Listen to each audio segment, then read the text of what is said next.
Hello YouTube, another quick video for an upcoming game called Twilight Wars, and it is described as a dungeon crawler, but it's more like a squad-based, turn-based strategy game in the style of Darkest Dungeon, and this has more of a cyberpunkish theme going on. It does look good.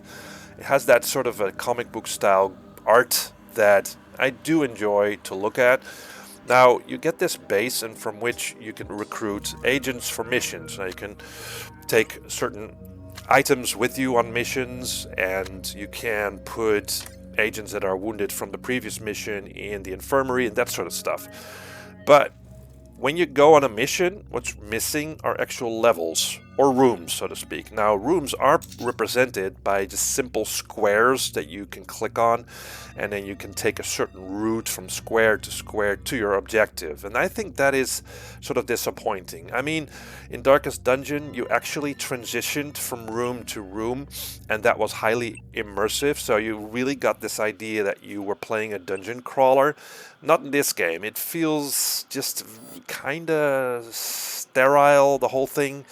So that was disappointing. But when you're in a room, you sort of transition to this different screen where you get a backdrop against which your agents are pit against enemies. Now, each agent you've chosen for the mission will bring something different to the table, whether the agent is an assaulter or a hacker or whatever, and each has their own specific abilities that you can utilize in combat, so you can play into their strengths and weaknesses as well as those of the enemies that you will face. Since your agents are a bit like cardboard figures, the animations during combat are kind of weak now, so the game does need more polish in that aspect, I think.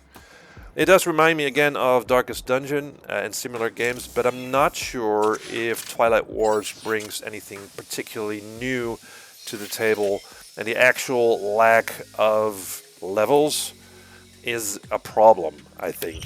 Still, we have to see how this turns out, and it's going to be released somewhere later this year. Thanks guys for watching, let me know what you think, and see you next time.